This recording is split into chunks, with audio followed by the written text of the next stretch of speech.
the criterion for recurrence and transience of a simple random walk, of random walk in the environment omega. The first thing I would like to do is to formalize a little bit this concatenation path argument in a more systematic manner. So I will introduce you to the strong Markov property for the random walk in random environment. I will try to do that rather quickly, but somehow including a proof. Okay, so what is the strong Markov property?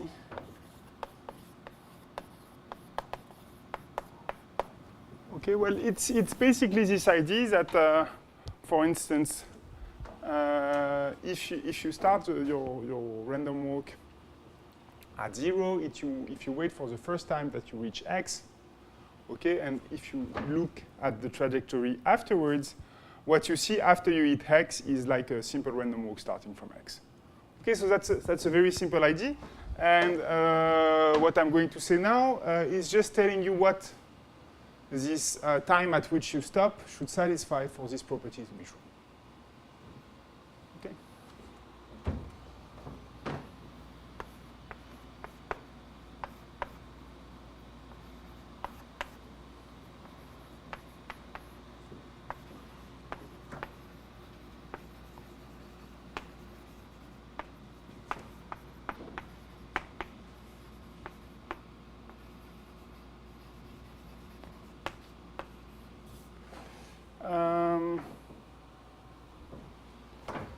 So first definition, we say that the random variable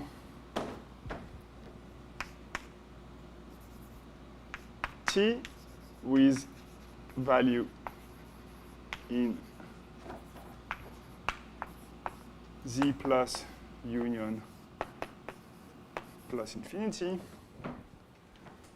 is a stopping time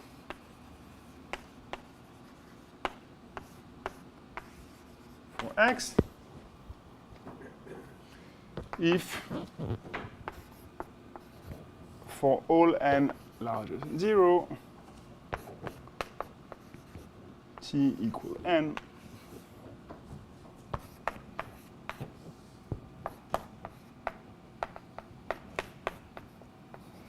is measurable with respect to the sigma algebra generated by x1 up to xn. Okay, so basically, in order to know whether you stop at time n, you just need to look at your past. Okay, the standard definition is rather this one, okay. So,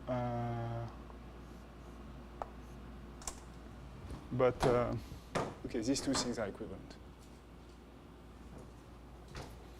Okay, this orange one, it's more convenient if you work with continuous time, because in that case, you don't have equivalence.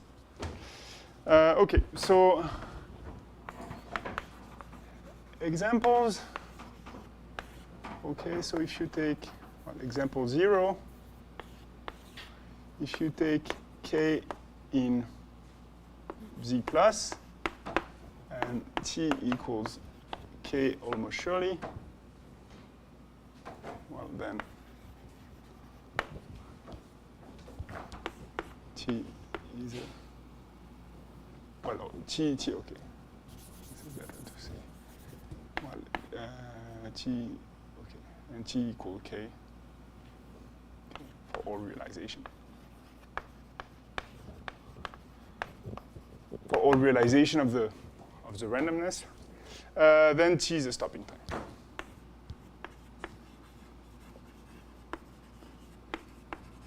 Okay, this event here, it's either the full space or the empty set, so it's always belong. Yeah.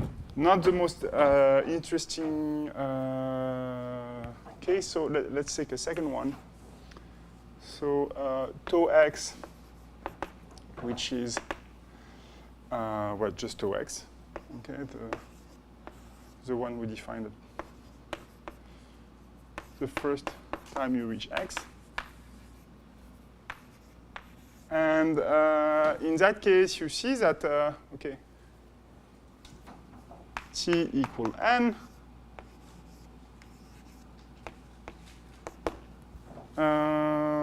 This is exactly, well, x0 not equal to x, x1 not equal to x, xn minus 1 not equal to x, and xn equal x. By definition, so this event belongs to the right sigma algebra. Okay, so tau x is a stopping time.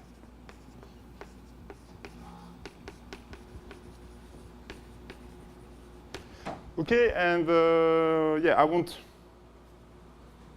repeat the proof, but this is valid also for the kth time you visit x. Okay, so if you take tau x k, which is the inf of n larger than 0, so that the number of m in 0n xn equal x is equal to k. Okay, this is also a stopping time.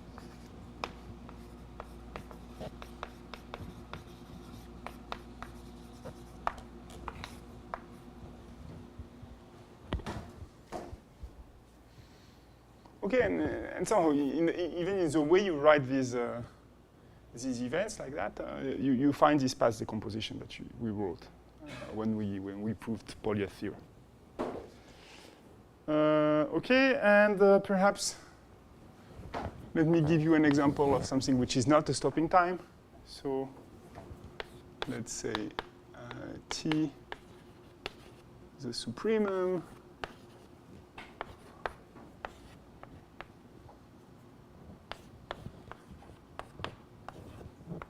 so t is the last time you visit 0. Well, it is not a stopping time.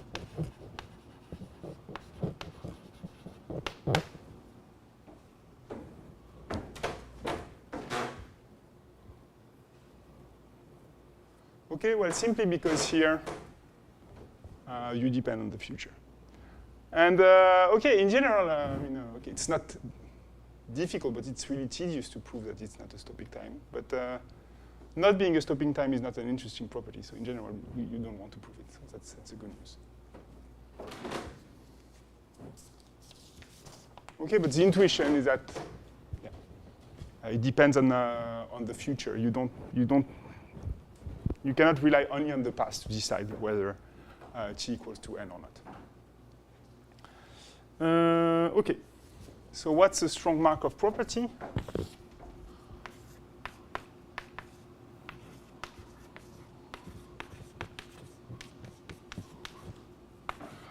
Okay, and for simplicity, I will just use a particular case. Okay, so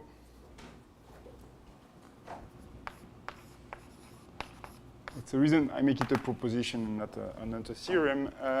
It's rather a corollary of the general strong Markov property. And okay, if t is a stopping time,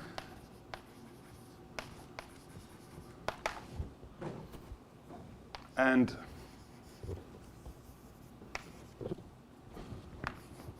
there exists y in Z such that p x omega xt equal y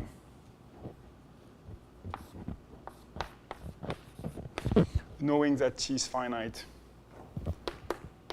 is equal to 1, then xt, okay, which I defined as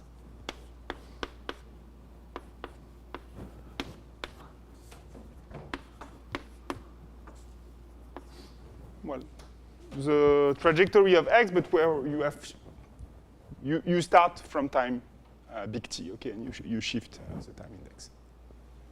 Well, is distributed like P omega y, and is independent of T x1 xt.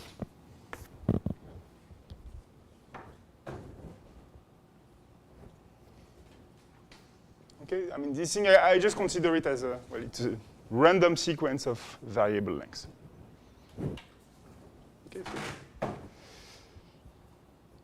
okay, so yeah, so why is it not the most general thing? Well, in general, if you want to state the strong Markov property, well, first, you can state it for a general Markov chain, but I mean, here there is absolutely no loss in generality in the proof I'm going to present you. Most important, you don't need this assumption, okay, and then the result looks a bit different, okay, because of course, you don't have this full independence, you rather have a conditional independence, and here, your initial condition is random. And I guess y has to be down and the omega has to be up. Okay, but I think we're just going to need this version. So. Okay, and how do you prove this? Well, you can do it basically by hand, using this path decomposition argument almost. So how do you do this? Well, what you need to show is that this statement here, okay, is just saying that if you take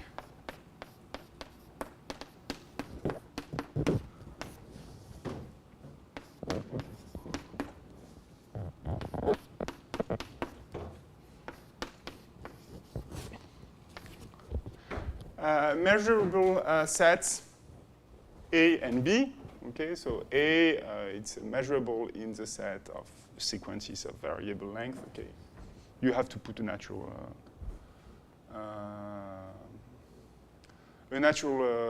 sigma algebra on this, but this is not super problematic. And this is generated by cylinder events. I mean, you just fix the value of t here, and then.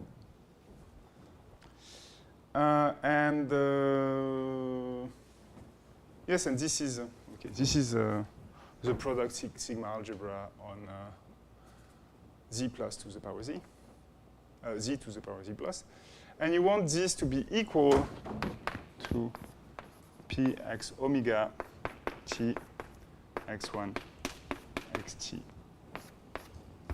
belongs to A, py omega x belongs to B. Okay, this is what our statement says.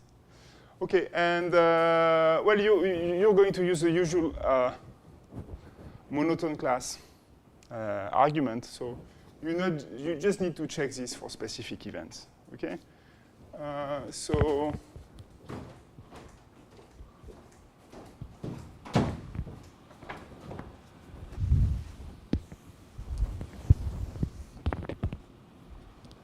We take A equals to, well, the singleton k x1 xk.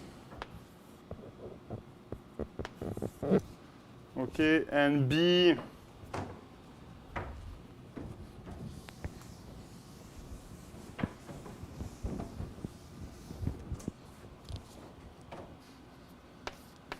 I will take it as of the form, well,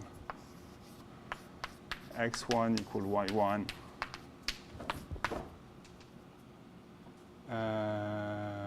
x, guess I can take n here. Okay, so if I can prove this for any k x1, xk, y1, yn, n, then I'm done, because I can use monotone class argument. And for this is just, well, this is just the probability of a given path. So here you can just use, well, it's the explicit expression you have for the probability, and you see that this works. Okay, all of this is just a product of Q's, so you have the factorization for free.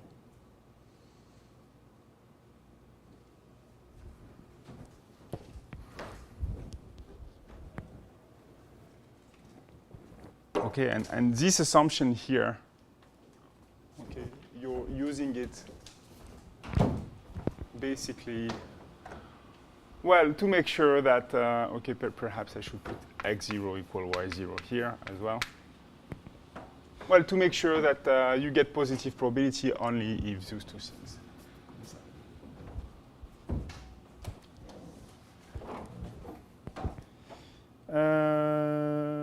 Okay. So everybody is happy with the proof?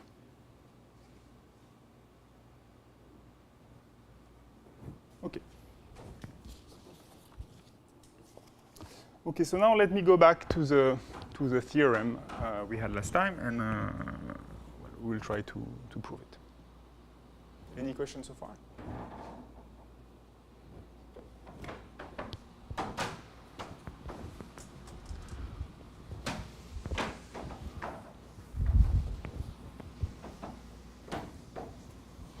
Okay, so the theorem was quite long to write, so I will just write a shorter version, and we'll try to see together why this thing is equivalent, because this is actually what we are going to prove.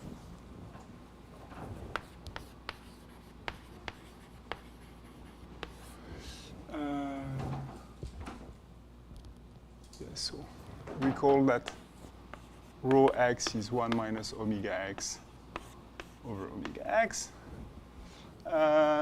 Z plus is equal to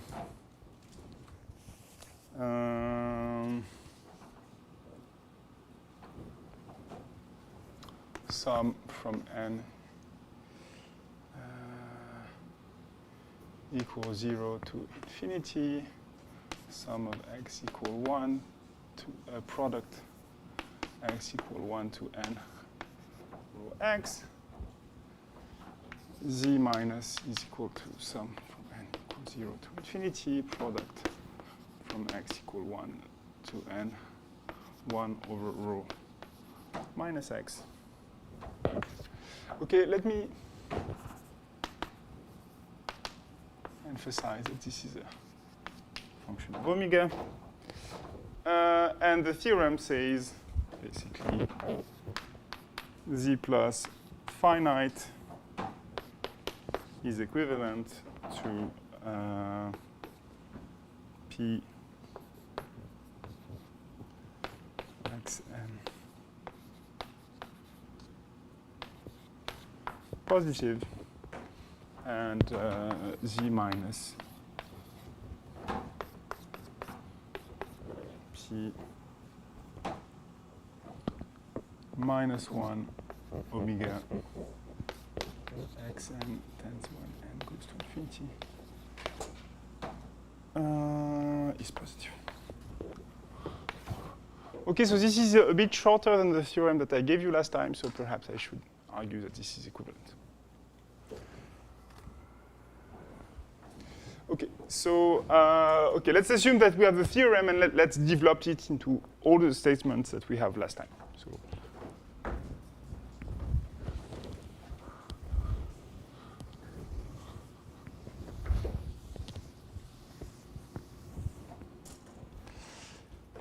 So yes?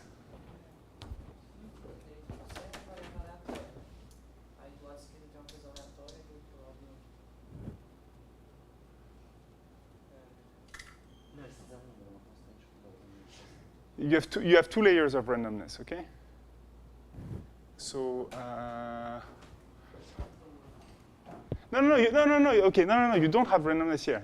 Here, omega, here in this theorem, omega is anything you want, any sequence you want. So it can be the fixed realization of a random sequence,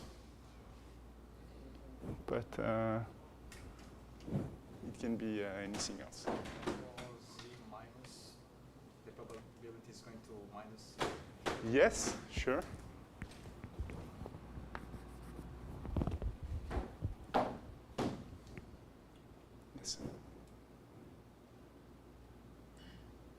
Yes, I won't use omega here is the environment. Okay, so it's. I mean, when we consider omega random, it will be the randomness, but in some specific space. Like, I'm not using, like in a standard probability course, the omega for the generic randomness we have. Okay. So, yeah. So, how do we deduce all the statements from last time? So, first, if z plus and z minus,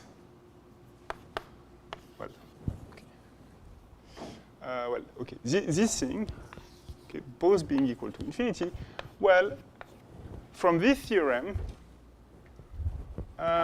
this is equivalent to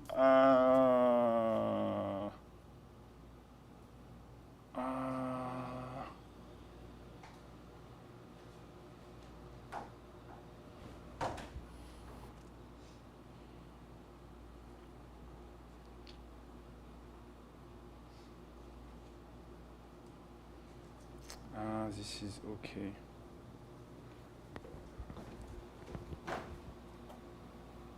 Okay, let's put a 0 here. This is equivalent to P0 omega xn to infinity equals 0. So this is the same thing as saying that x is recurrent. Okay, this is just because of the general dichotomy we have on Markov chains. It's either recurrent or transient. Okay. So now,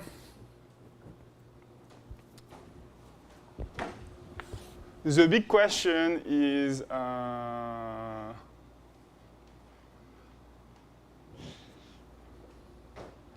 yes, basically, the big difference with what we had last time now is,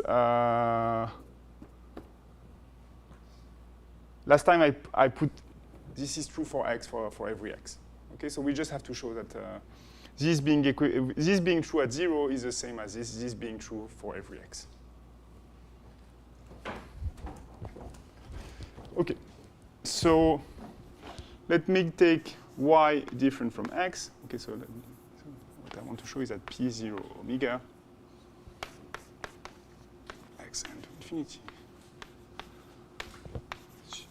This is equivalent to, for all x in z, px omega xn n to infinity.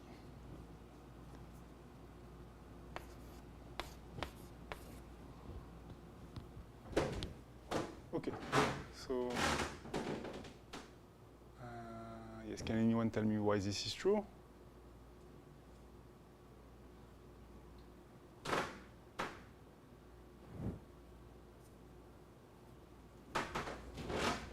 Okay, so the idea is that just if you start from x, then with probability you will end up at 0.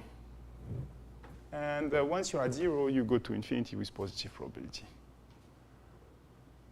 Okay, well, somehow if x is positive, this seems like a very bad strategy to go to infinity, but it doesn't really matter. And well, here we are going to use a strong Markov property. Okay, so what you do is if you take y different from x, what you have is that py omega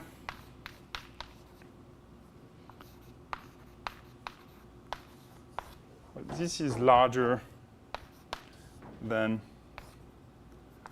this, and py omega, and tau x is finite.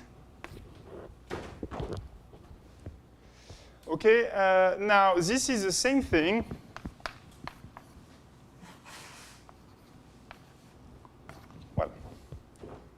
Somehow, if you go to infinity, you go to infinity after tau x. Okay, so this is exactly the same thing as this.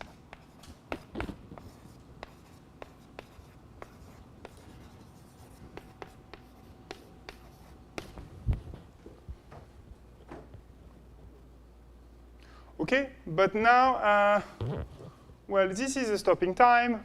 When it's finite, it ends up at x.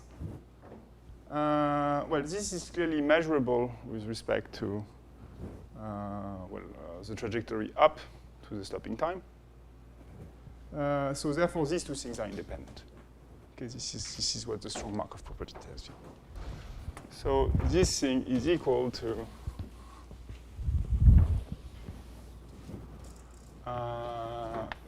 P x py omega to x is finite times px omega xn goes to infinity. Okay, so therefore,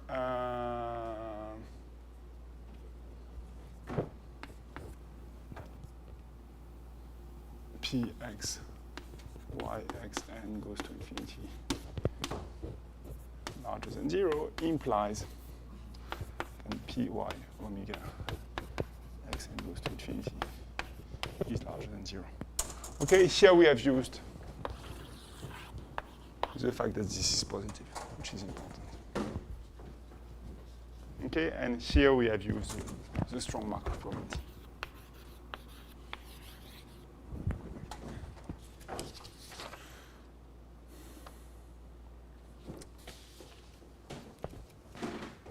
Okay, so now I will come to a second observation. So I think from this and that you have all the statements from the yesterday theorem. Now I'm going to reduce the theorem even more.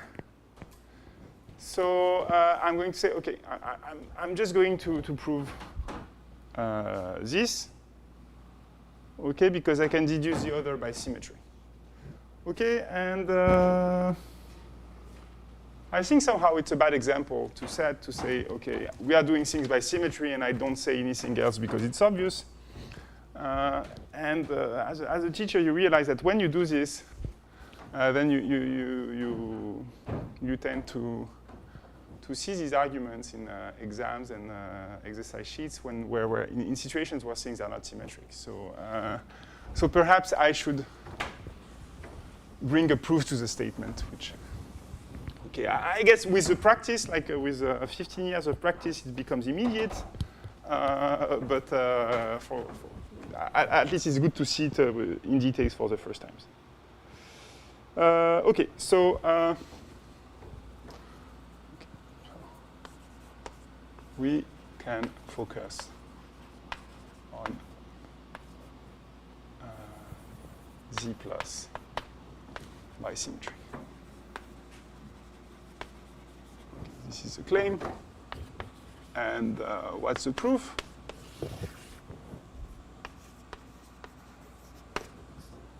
Well, we are going to define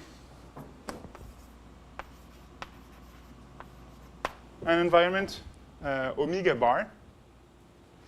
Okay, and we set omega bar x, which is just 1 minus omega minus x. Okay.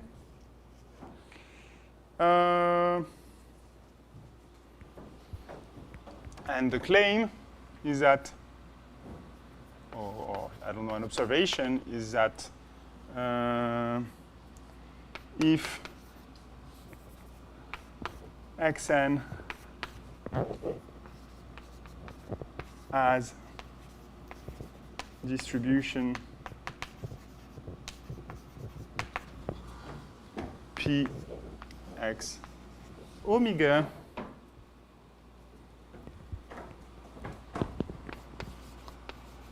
then minus xn has distribution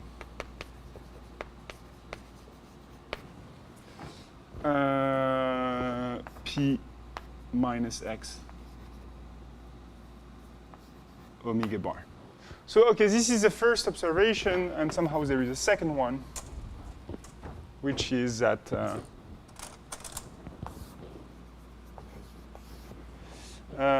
z minus well, okay, z plus omega bar is equal to z minus omega.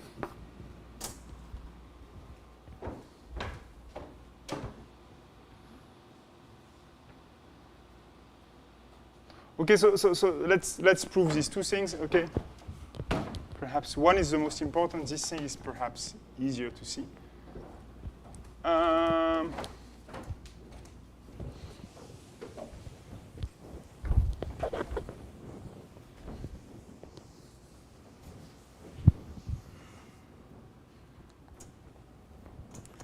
Okay, so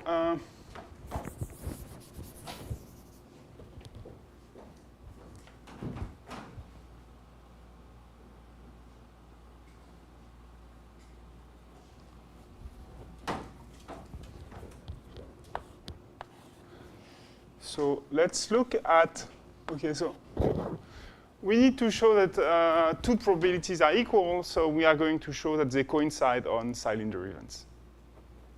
Okay, here. So we just need to check something for events of this type, the probability that minus x0 is equal to y0 minus xn is equal to yn.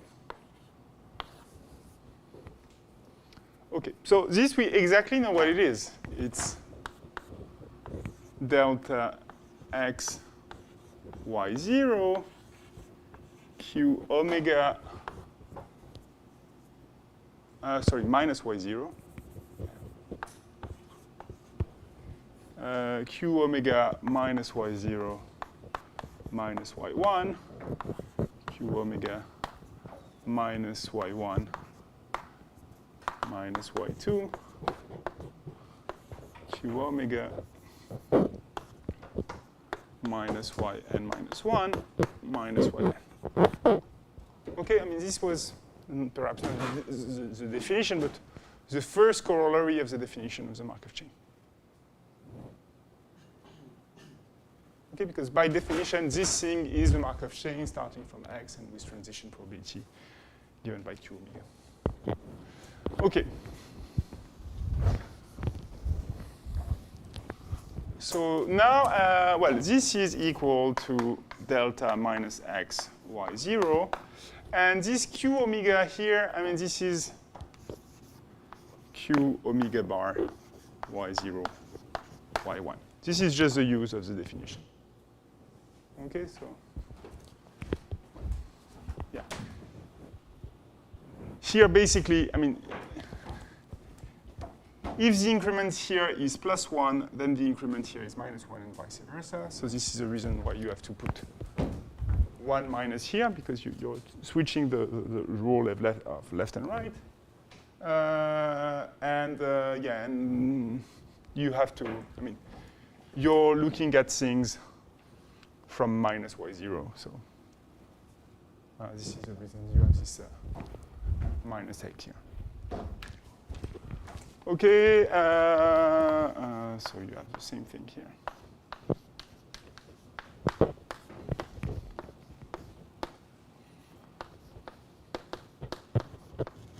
Okay, and then by definition, this thing is p minus x omega bar, x0 equal y0, xn equal yn.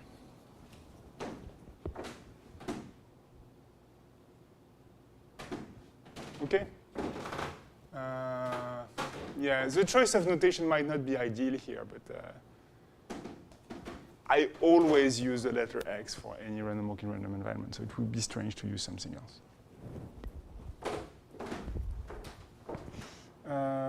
Okay, so this is for the first claim, and the second claim.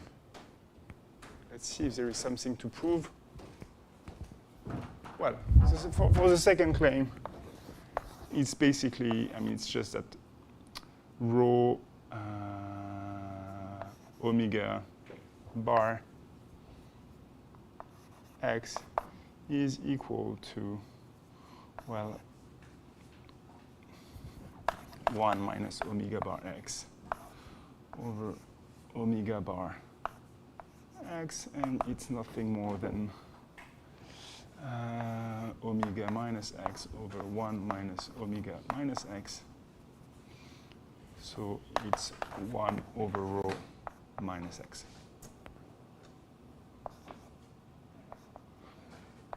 Okay, and from this, you get this. Okay, and vice versa.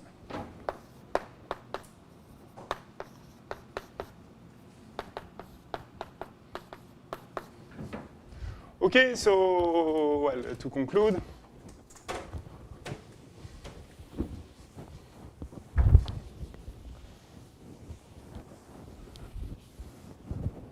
you have that z minus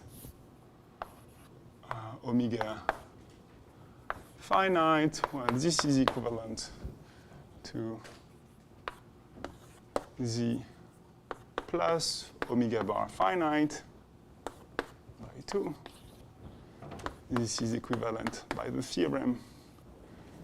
Well, okay, by the z plus case. Okay. To P0 omega bar xn 2 plus infinity positive, which is equivalent by 1 to P0 omega minus xn goes to infinity. Okay, which is exactly what we wanted. Okay. So, okay, there is indeed a symmetry argument. This works, so we can proceed further.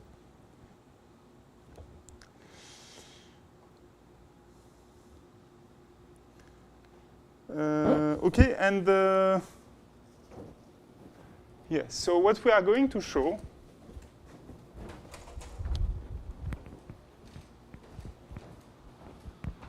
is in fact not exactly this. We are going to show something very simple, which is that the probability starting from 1, okay, but this symmetry argument required 0 here, so this is the reason. The probability starting from 1 that xn goes to infinity is equal to 1 over z plus. Okay, so not only okay, and of course no.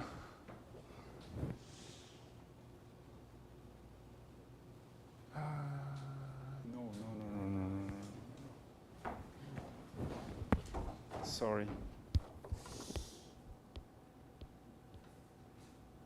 Yes. No.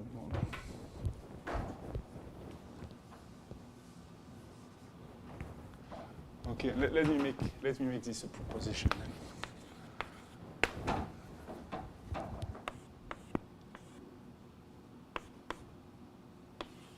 Okay, this is a bit different.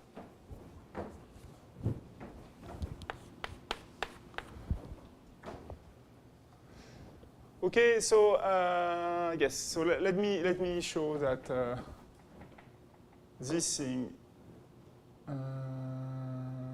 Yeah, the fact that this thing is positive is equivalent to this thing being positive.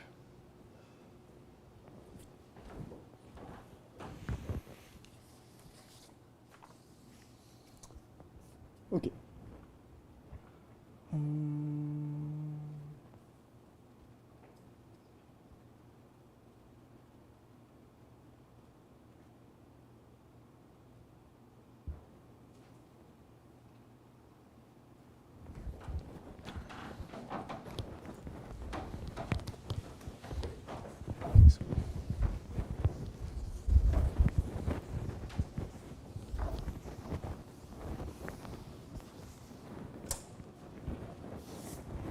Let us deduce the theorem from star. So yes, there are two parts. Okay, there are two implications, and one is easy. Okay, so if z plus is positive, then P1 omega of tau 0 is equal to infinity. It's positive, which implies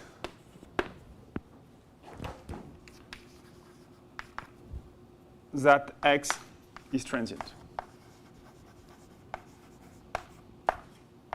Okay, if x was recurrent, then it would visit 0 infinitely many times. You see that the probability that you never visit 0 is positive.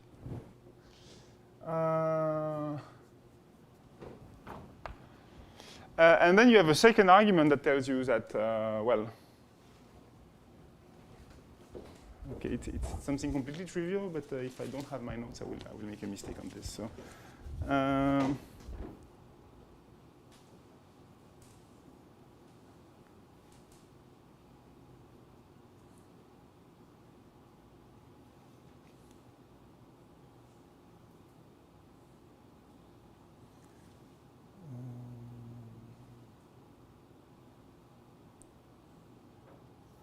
okay, so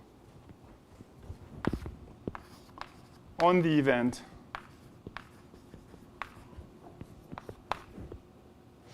tau 0 is equal to infinity, we have that xn for all n larger than 1. Okay, just because our work is nearest neighbor. Okay, so we have that tau 0 equal infinity intersected with xn goes to infinity. This is included in, well, xn goes to infinity.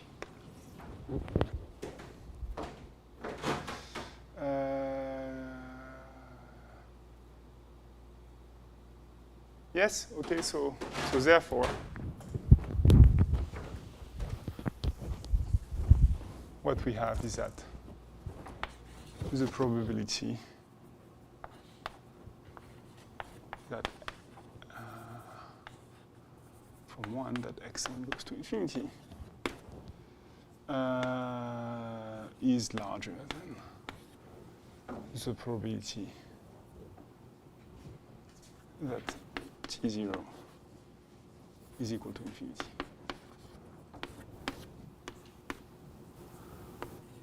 Okay, just, I mean, you have transients, so this thing here, it has probability 1. Okay, so I can put the intersection there, but it won't change the probability. The probability of this is larger than the probability of the intersection, and the probability of the intersection is exactly this probability. Okay, so this is one side, okay?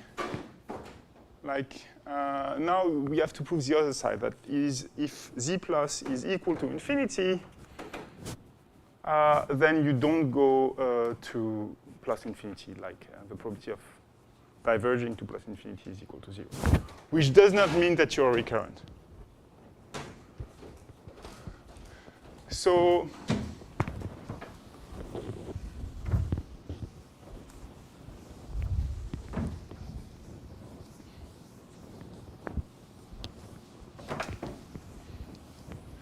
the idea here is that, well, the probability that you go to infinity without touching 0,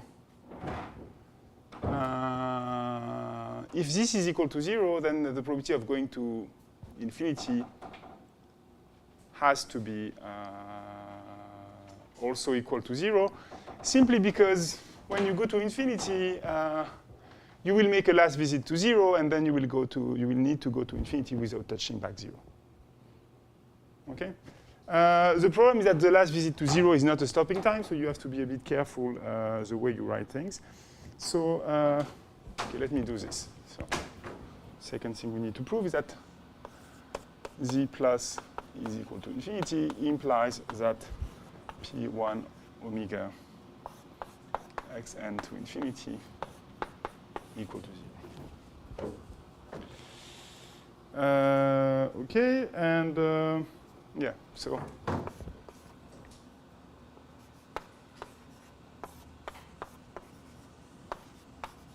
this thing, it's the sum from k equal 1 to infinity of p1 omega xn to infinity. Okay, here we are decomposing according to the number of visits you make to 0. So x visits 0, visits 1. Sorry, visits 1. Exactly k times.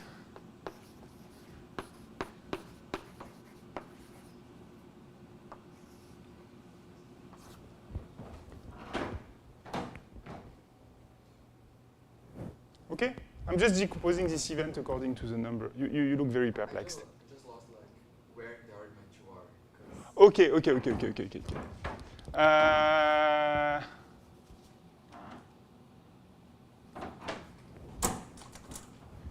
Here, to get the theorem from this proposition, I need to show that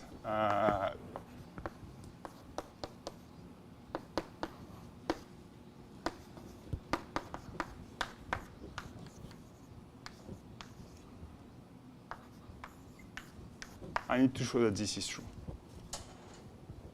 Okay, we have done one implication here. Okay, we have shown that if this is equal to 0, then this has to be equal to 0. No, sorry. We have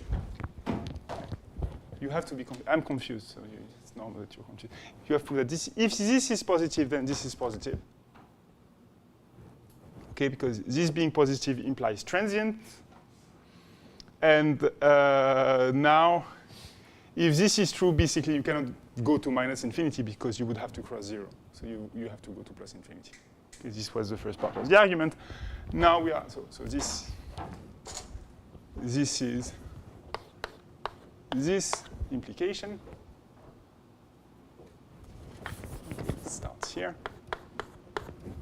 Yes. And now we are showing this implication. No, I'm wrong again. Clearly we are showing this implication here, okay? Positive implies positive, and now we are showing this implication. But equals to 0 implies equal to 0.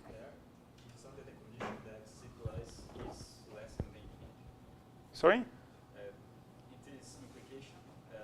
Z plus need to be less than infinity, right? What needs to be less than infinity? Because you are imposing the condition that Z plus is greater than 0. To apply the theorem, we need that Z plus is less than infinity. In this part. Yes? Under the implication error. Under the implication, yes? Above. Here? Here? In the beginning. Yes? If Z plus greater than 0. Yeah, it should be Z plus small. No.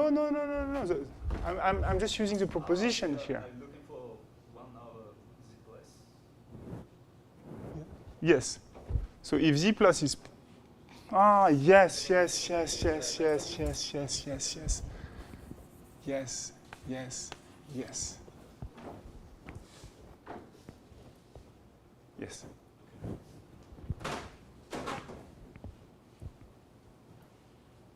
Okay? So we have shown. Yeah. This, oh yeah, okay, we have shown this implication. Now we are showing the converse implication. Okay.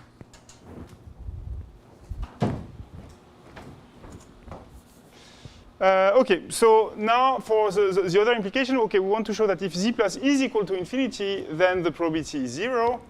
And for this, what we are going to do is, well, we decompose to the number of visits you do to 1, okay?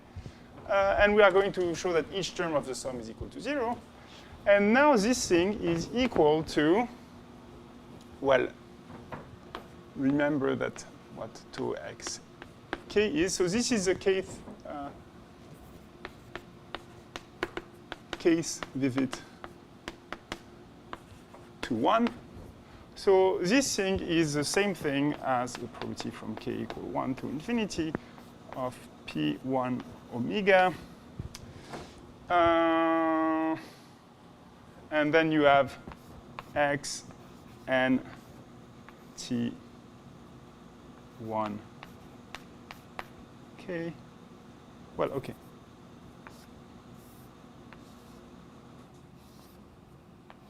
Go to infinity without returning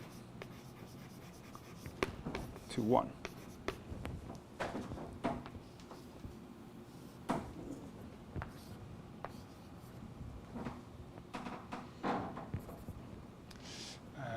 X visits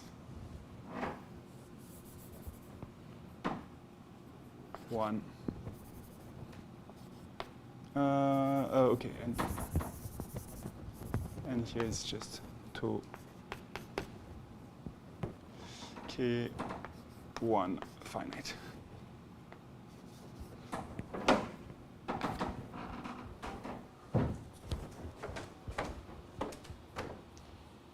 Okay? I mean, saying that I go to infinity visiting 1 exactly k times, it's the same thing as saying, well, I visit 1 k times, and after that, I go directly to infinity without returning to 1. Okay, and the good thing is that now, I mean, this is the stopping time. Okay, and well, this is measurable to the past of the stopping time, with respect to the past of the stopping time. So, using the strong Markov property, okay, this is equal to the probability. Okay, this is nothing more than the probability that, well, T1 2 is finite, so the probability that T1 star is finite. Is equal, probability that T1 star is equal to infinity. Okay, well, I mean, if you don't go back to 1, you have to, okay, yes. Yeah, no, it's smaller, okay? Okay. And xn to infinity. And p1 omega T1k finite. Sum over k larger than 1. So now the important thing is that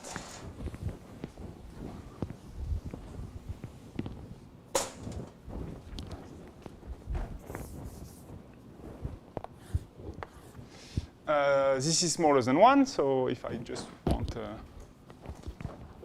an inequality, I can just ignore this. Okay? And this is smaller than the probability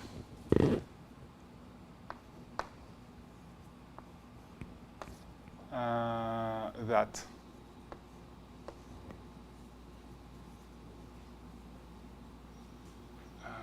yeah.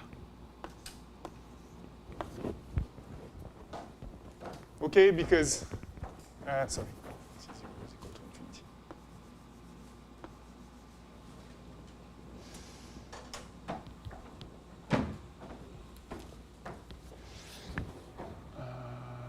Yes, because if t0 is equal to infinity, no. If this is true, then you're sure that t0 is equal to infinity. If you're converging to infinity and you never go back to 1, well, then you will never touch 0. Because you always stay to the... If you never go back to 1, you will always stay on the same side. And this thing tells you that you always stay on the right. Sorry? The what? Because you have sum in K. Yes. Oh, the important? Okay, yeah. This is equal to the sum. Yeah. But this is equal to 0.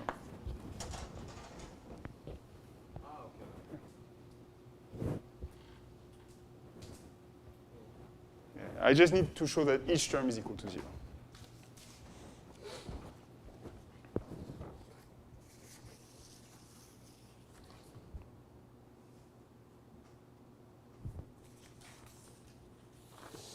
Okay, so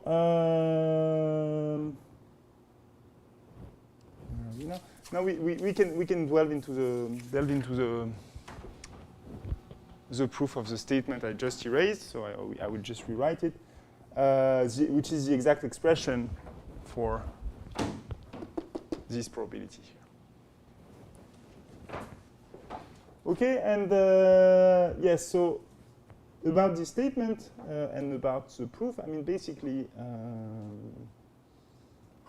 you will see that, well, just by translation, in fact, you can shift the environment, and therefore you can, if you are given omega, you can compute the probability to go to infinity and to minus infinity from every point.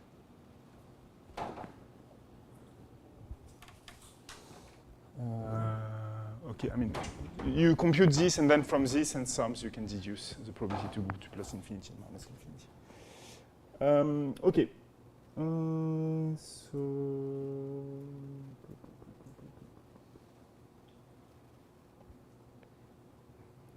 yes.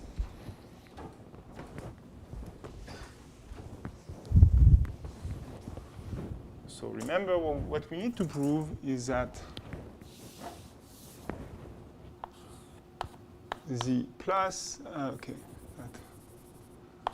you have z plus, which is a probability, the sum from n equal 1 to infinity of the product from x, n equal 0 here, x equal 1 to n, rho x. And we want to prove that the probability starting from 1, that that tau 0 is equal to infinity, you want to prove that it's equal to 1 over z plus. Okay, what we are going to prove is we are going to prove two things.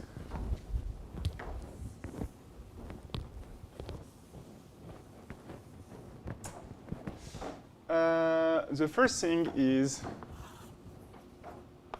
perhaps easy, but you want to prove that the probability that tau 0 is equal to infinity is equal to the limit when k goes to infinity of the probability that tau 0 is equal to is strictly larger than tau k. Okay, so this is one thing, and this is not too complicated, but one needs to be a bit careful. The second thing is that the probability when once that tau 0 is larger than tau k, this thing it's equal to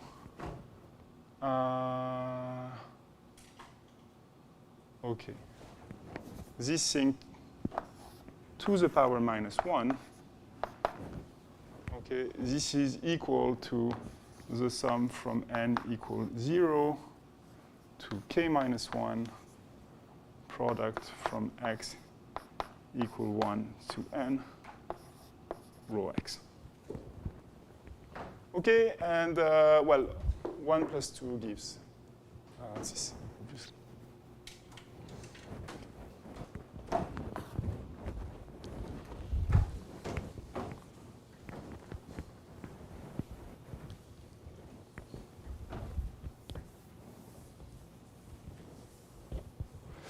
Okay, so in one there is one direction where there is not so much to do. I mean, tau k is larger than k minus 1, p1 omega almost surely, and you have that p1 omega. Well, this by union bound, this is equal to the limit when k goes to infinity of the probability that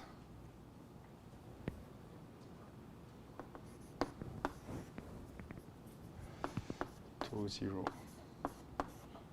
larger than 2k, larger than k minus 1. Okay, which is therefore smaller than the limit when k goes to infinity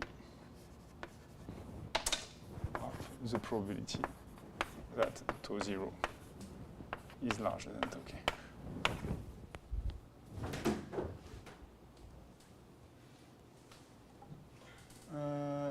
I think, okay, it might be in the other direction. Let's see. Tau k is larger than k minus 1. Yes.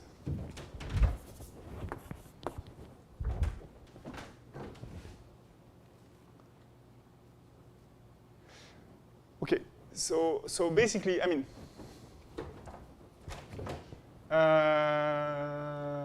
yes, so like, if you're larger than all of the tau k, you have to be infinite because tau k diverges. Okay. The thing is that the reciprocate is not true because tau k could be equal to infinite. Okay, so here you have one inequality. The other inequality, you have to make an observation, which is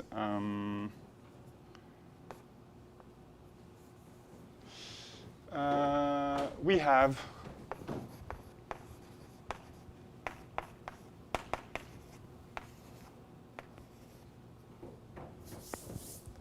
P1 that tau 0 equal infinity and tau k is equal to infinity. Well, this thing is equal to 0. Okay, you have two options. If walk is transient, then either xn2 goes to infinity, which implies that tau k is finite, or xn to minus infinity, which implies that tau 0 is finite. And if the walk is recurrent, then tau k and tau 0 are finite. Almost sure.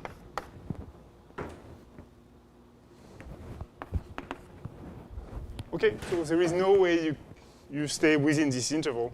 And therefore, yeah, you have that P1 omega tau 0 is equal to infinity.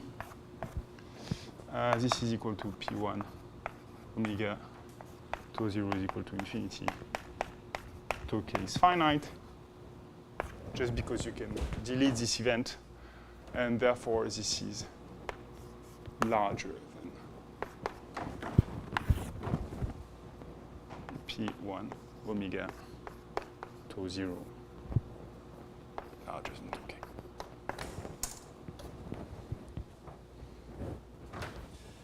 Okay, so this thing might have seen, it might have seen the obvious part, but this is in fact where there is something to prove. Okay, the other.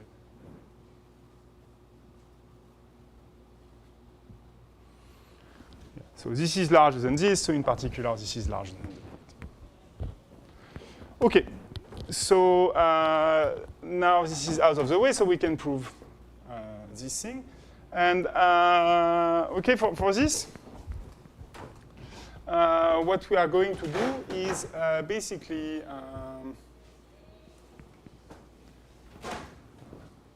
we are going to fix k,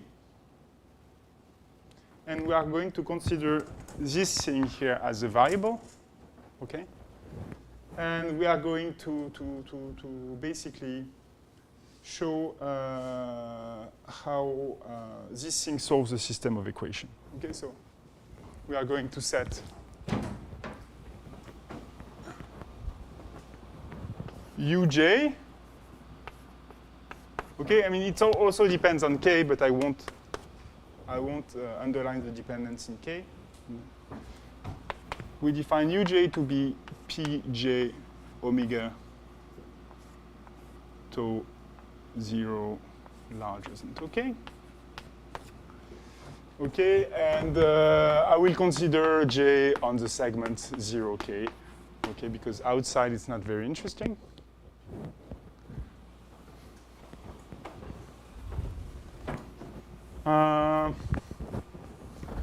I know that u satisfies some boundary conditions, so u of 0, well, it's a probability that starting from 0, I visit 0 after I visit k, so this is equal to 0.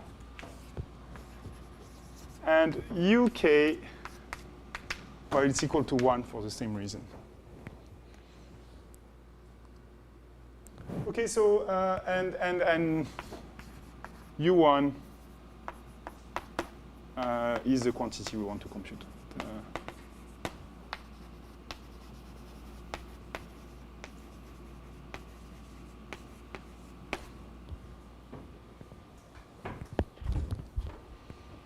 Okay, but because we are going to compute uj for every j, I mean, this is how you get that you're going to be able also to compute, if you want, the probability of going to plus infinity starting from any point. Just by, I mean, you could replace 0 and k by any point, and you can make them tend to infinity in the order you want. So, okay. So let's go. So what we want to show is that for j in 1, k minus 1, well, uj satisfies some equation. Okay, so the idea is in order to estimate uj, we are going to let the walk make one step, okay, and then well, look at where the walk is after one step, and after this step, it will be either at j plus 1 and or j minus 1. So this will give us an expression of uj in terms of uj plus 1 and uj minus 1.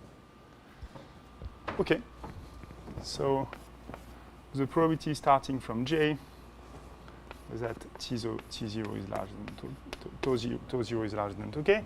This is equal to, well, the sum of two things.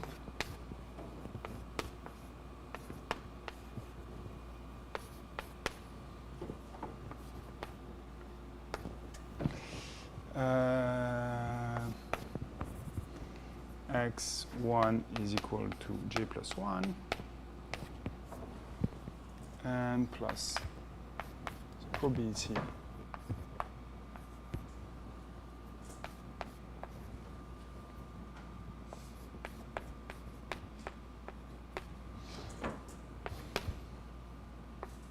x1 is equal to j minus 1.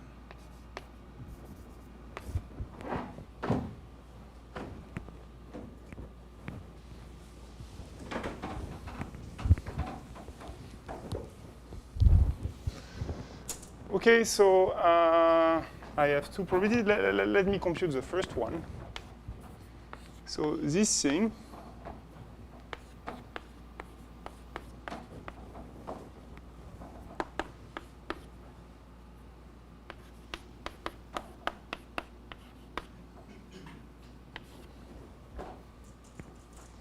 well,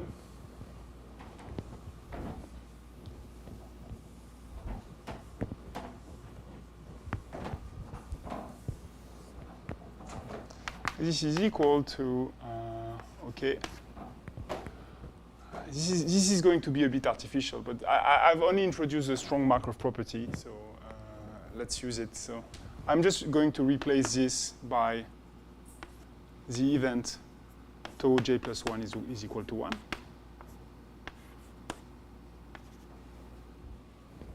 Okay. And tau 0 larger than tau k. Okay, and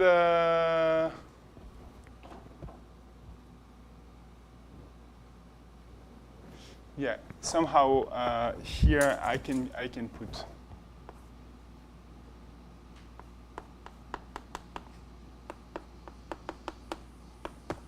I can replace these times by the times for the corresponding times for the random walk starting at this time. Okay, just because they are the same on this event. Okay, so just by strong Markov. This is equal to the probability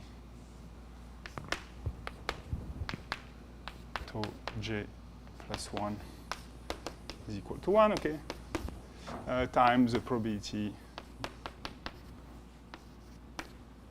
tau 0 is larger than tau k. Okay, and this is omega j. Okay, so from this, I get that this star thing, okay, well, it's equal to, well, omega j times uj plus 1. And if I do the same computation for the other thing, okay, with putting j minus 1 here, I get just, well, the probability of going to j minus 1, which is 1 minus omega j, times uj minus 1. And here I get uj.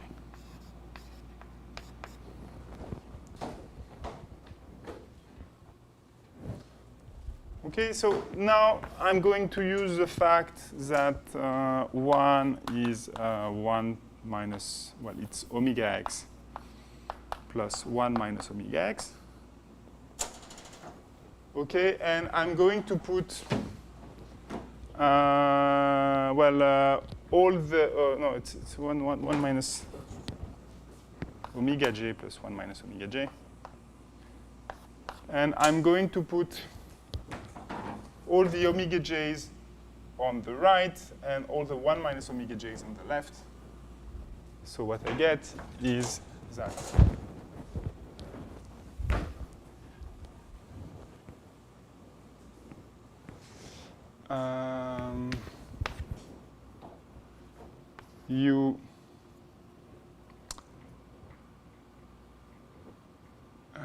Okay, 1 minus omega j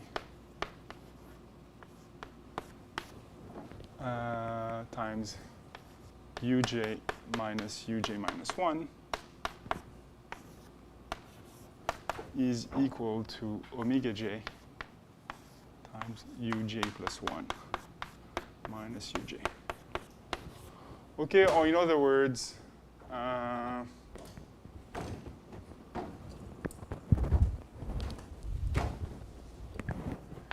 uj plus 1 minus uj is equal to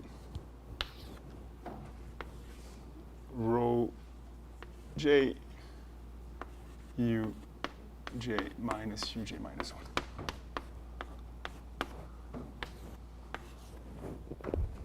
all good so far? Okay, so I mean,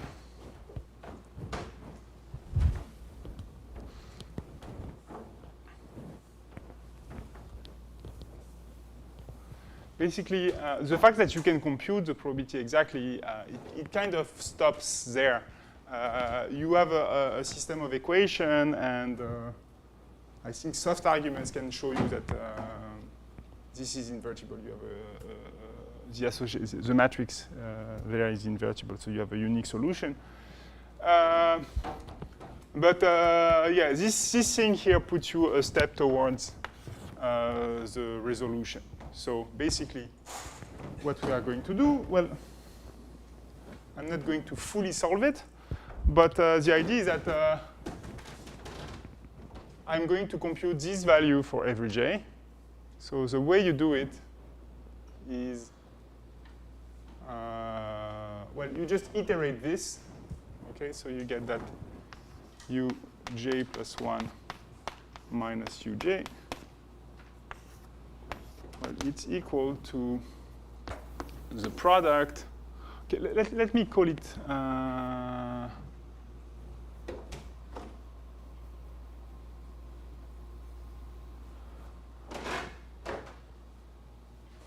I think it's good if I call it.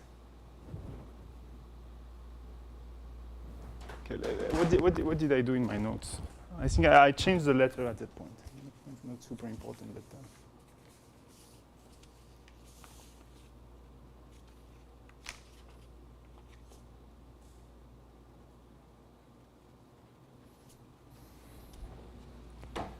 Yes, it's good.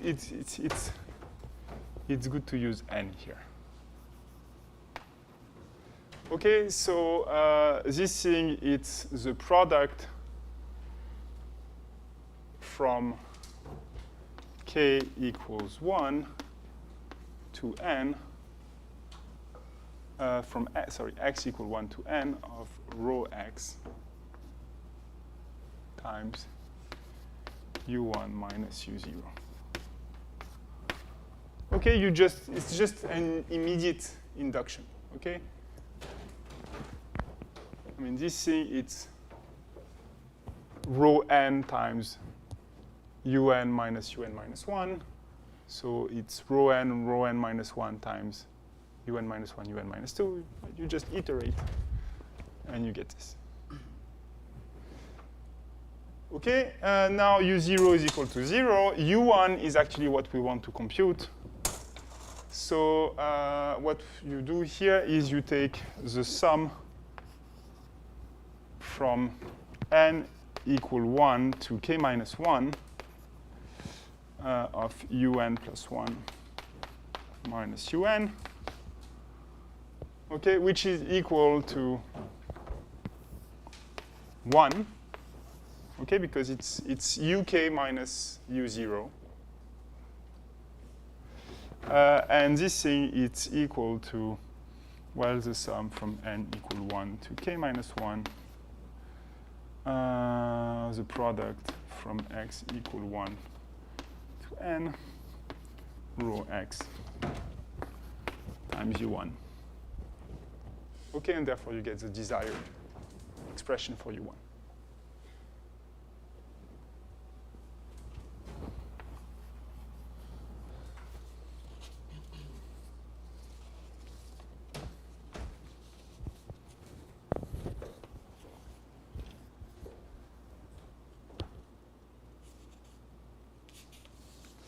Okay. Any question concerning the proof? Okay, so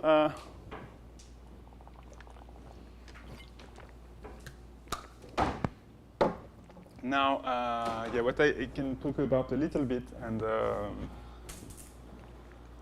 yeah, I will try to do something sufficient to be able to ask you questions, because it will kind of decide what we will study next time. So. Okay, the next step now is, well, we will go back to random environment and try to understand the condition for which is necessary and sufficient to have a velocity for our simple random walk. Okay, and of course, it doesn't make sense to ask this question for an arbitrary omega, because already, I mean, like going to plus infinity or minus infinity, it's something which is which might be random. If you will have special omega for which you might go one way or the other with positive probability. So obviously, you can also, I mean, basically, if you consider arbitrary environment, you can basically cook up any story. You can have a velocity in some regions, but not in others. So let's go back to IID environment, and let's ask ourselves.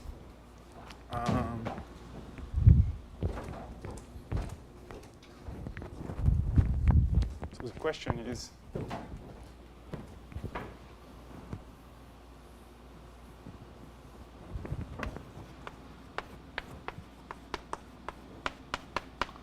Okay, IID and uniformly elliptic.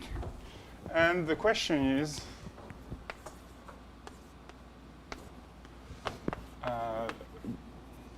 do we have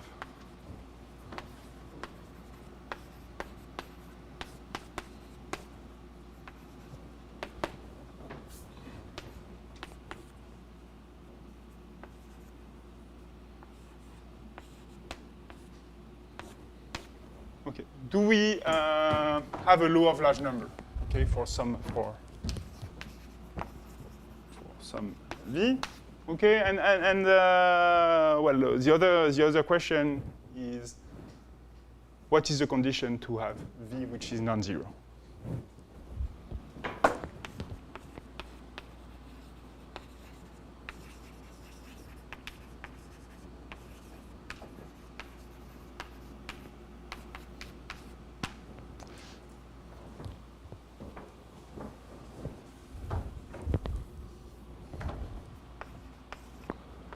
Okay, and it turned out that somehow the most difficult part of this question is actually part A.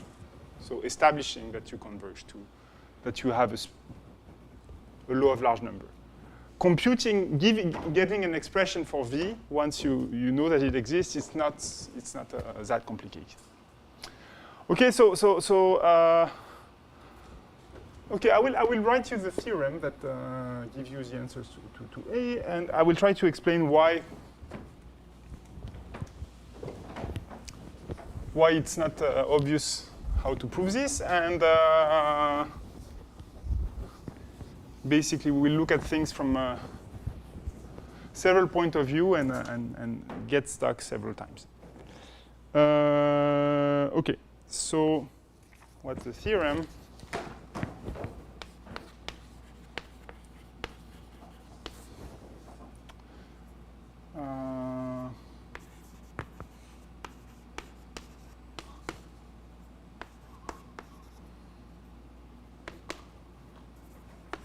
Exists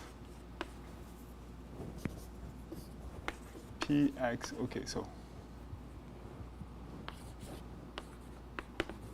all of this hold with P probability 1. So for almost every environment, these things exist P almost surely and does not depend on X.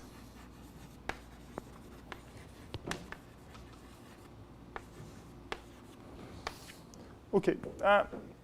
Yeah, the fact that it does not depend on X is actually not the hard part of the statement.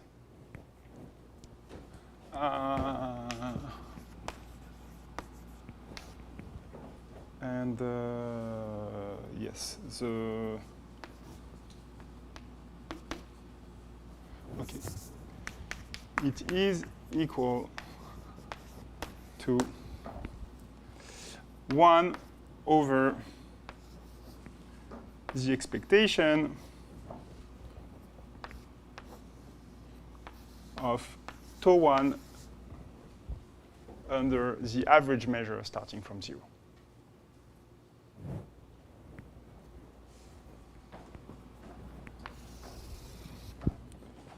Okay, so first, perhaps a comment. Why does it not depend on x? Well,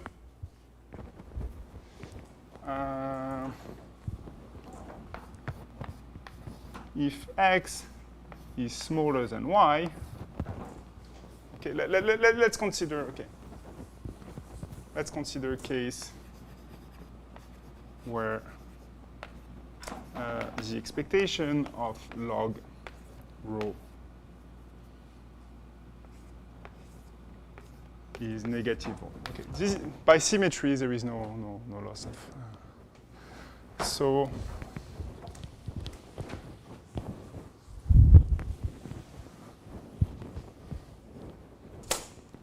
now what you have is obviously that P, if x is smaller than y, then tau y is finite px omega almost surely. Okay, either you're recurrent and this is finite, or you're transient and you diverge to plus infinity, so it's finite. And therefore, okay, yeah, the probability starting from y that xn to n goes to v, well, it's equal to the probability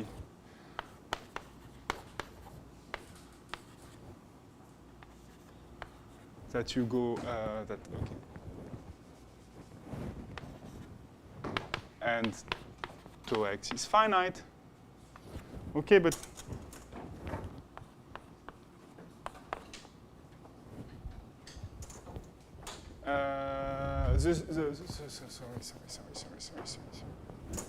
Goes to v. The probability that the velocity is v for xn over n or for xn shifted is the same, because you have the first steps, they get absorbed by this. Okay, so therefore you get that this is equal to px xn over n, just by the strong Markov property.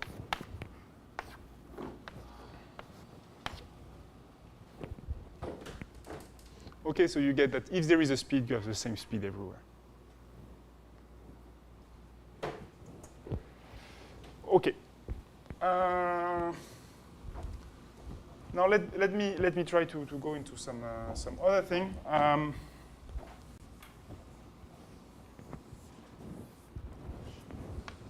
So when you want to prove that xn to n goes to v, what you can prove is actually you can prove a statement about the time you need to reach a given level k. Okay, so this is actually the same thing as saying that tau k divided by k converges to 1 over v. Okay, where tau k is the first visit time to k.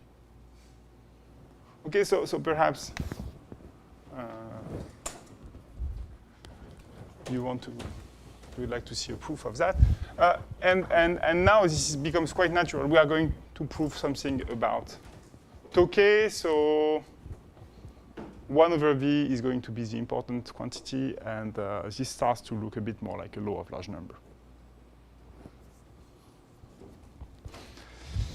Okay, so yes, so why is this true? Well, so let's start with so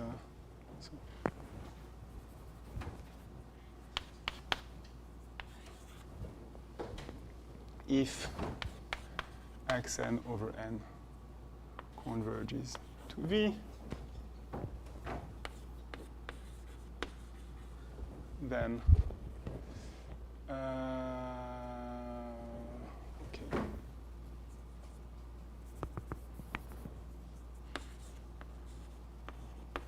For all n large,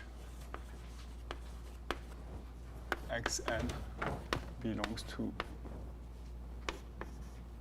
V minus epsilon, V plus epsilon. Okay, let's consider for the moment that V is positive. Okay, and I will see what to do when V is equal to 0. Okay, and again, I'm placing myself in that case. Okay, so we assume that V is non-negative. Okay, so what can you say? Yeah, so this implies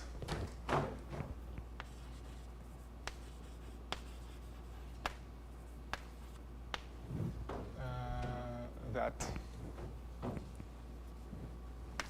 xn is larger than V minus epsilon m for all m, for all n larger than m.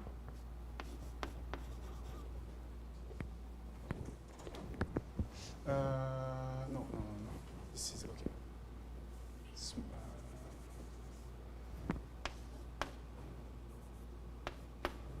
For all n smaller than m. Okay, so this implies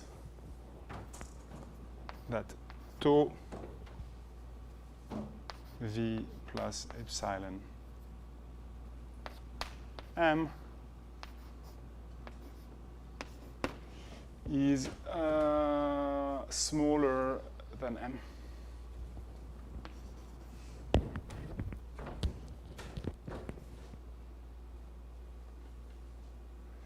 Okay, and I think we need another inequality. So, yeah, on the other hand,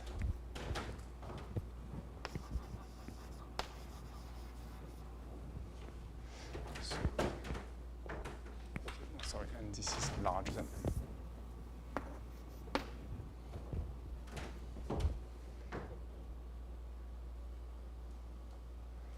Okay, and more directly, what you have is that tau V minus epsilon m is smaller than m. Okay, and these two things combine will give you this.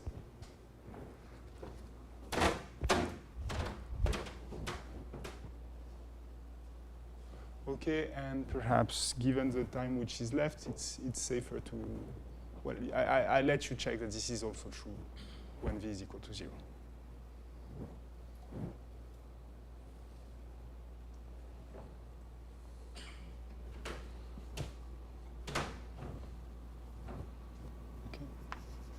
Okay, here I'm just using this.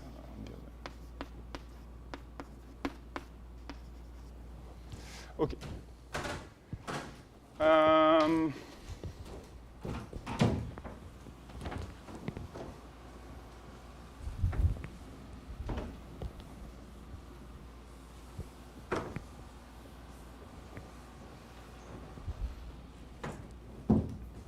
So, yes, what can you say about tau k? Well, if you want to prove a law of large number, and if you've not seen many examples, the example you have in mind is the one for the sum of IID random variables. So let's see if tau k can be decomposed into IID increments. Okay, so well, let's introduce. So how? Yeah, perhaps. This is not a super good name, but UK, which is tau k minus tau k minus 1. Okay, and let's try to guess the joint definitions, the joint distribution of the UKs. Okay, we have a sequence like this now. And tau k is nothing more than the sum from I equal 1 to k of ui. Okay. So yeah, what's the probability starting from 0? Okay, that u1 is equal to, well, say, well, S1. Well, okay, u1 is equal to u1, u2 is equal to u2, uk is equal to uk.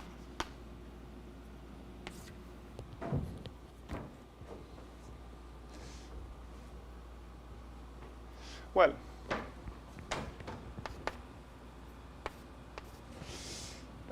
this is the probability that, well, τ1 is equal to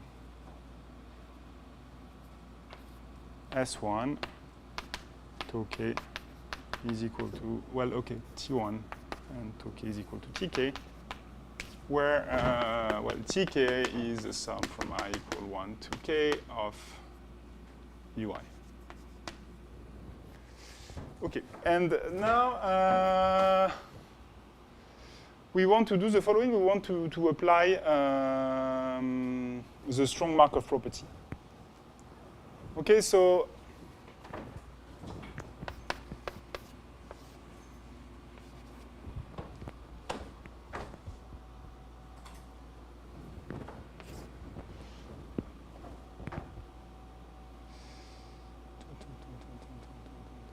yeah, you want to apply the strong Markov property. And if you apply the strong Markov property, well, basically, what you will do is you will stop at τ1, okay? And you will look at this as an event which concerns the remainder of the walk. Okay, so this event here, well, it's really an event. You can write it as an event concerning x τ1. Okay? Well, it's simply because by putting this being deterministic, basically, the random shift you have, you see it as a deterministic shift. Okay, so this thing here is just the probability that τ1 is equal to T1. And here you have the probability starting from 1 that τ2 is equal to T2 minus T1,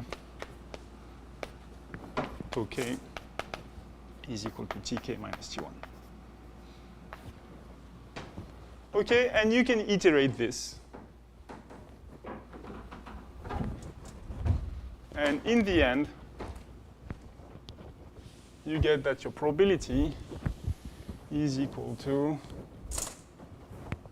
well, the probability from 0, 1 that τ1, 0 omega, τ1 is equal to u1, T1 is just u1, the probability from 1 omega that τ2 is equal to u2,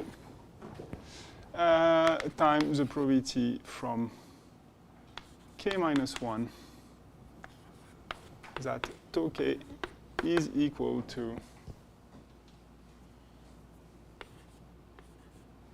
uk. Okay, so when you get this expression, what you obtain, in fact, is that, well, your variables u's under your original measure, they are independent.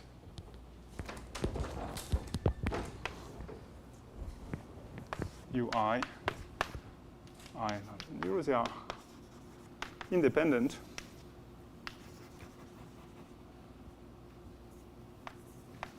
But they are not IID. What you have is that the probability that U1, the distribution of U1 is just, well, the distribution of UI, sorry, is just the distribution of tau I, but when you start from -1, I -1.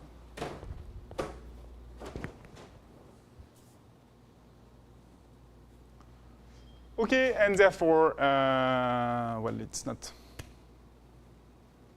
super good because, well, the fact that things are identically distributed is actually fundamental for the law of large number. You can go around, but at least you would need things to have the same expectation, for instance.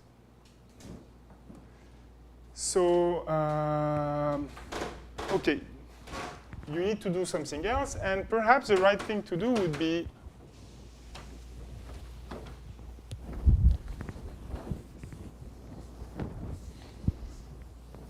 to look at things from the annealed probability measure. Okay? So to basically take the expectation with respect to the environment over here. Okay, and if you take the annealed measure,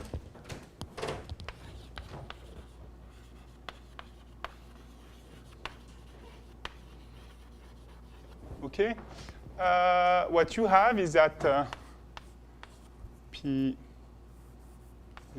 bar UE in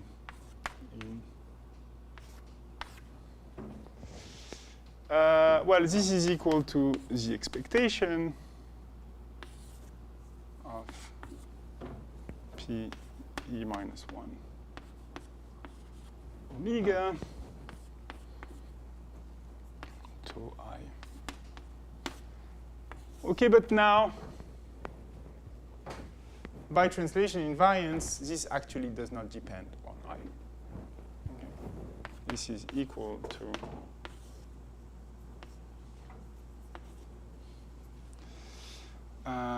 P 0 omega to 1. Okay, so.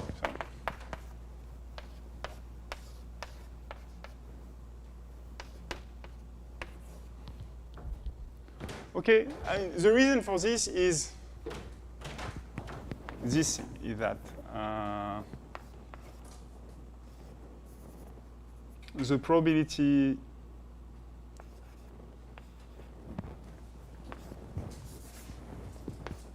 this distribution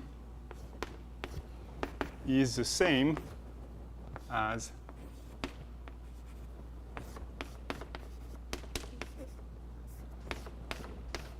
this distribution, okay, where here theta x omega is just, okay, theta x omega z is just omega x plus z. So theta x omega is just the environment where you have shifted everything. Okay, so this is obvious just taking the definition, okay, and writing the transition probabilities, just what we have done, we've done things by symmetry. And then afterwards, because omega is IID, theta x omega has the same distribution as omega. So this is where you get this identity here. Okay, so if you consider the annealed measure, now you have a sequence of identically distributed variables, but now they are not independent anymore. Okay, because when you take expectation over this relation here, well, you lose the independence just when you take the expectation over the q omegas, you lose the independence. Okay, but somehow this might be a better setup, and we will see next time why is it so. And we are going to see that even though this sequence is not, the variables are not independent, when you take i's that are far away from each other, they are kind of the dependence. Things decorrelate. Okay, and the way to say things decorrelate is actually like a whole, well, yeah, even a whole field of study of mathematics, where what we are going to show is actually, we are going to show that this sequence is ergodic and use the the ergodic theorem to prove our theorem here. So the ergodic theorem, it's kind of a generalized law of large number where you have a sequence which is stationary in some sense, okay, and which has decaying correlation. But this way of expressing the decaying correlation will actually be very simple, and there won't be anything quantitative in it. Okay, so now, yes, I have time for my question. So do you know anything about ergodic theory?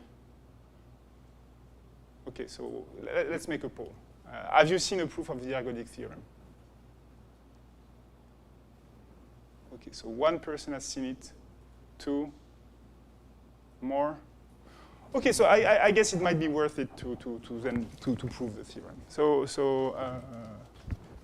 Yeah, so next time I'm going to introduce you to the ergodic theorem, and then to show you a trick that implies that our sequence here of UIs is ergodic. Okay. Any question?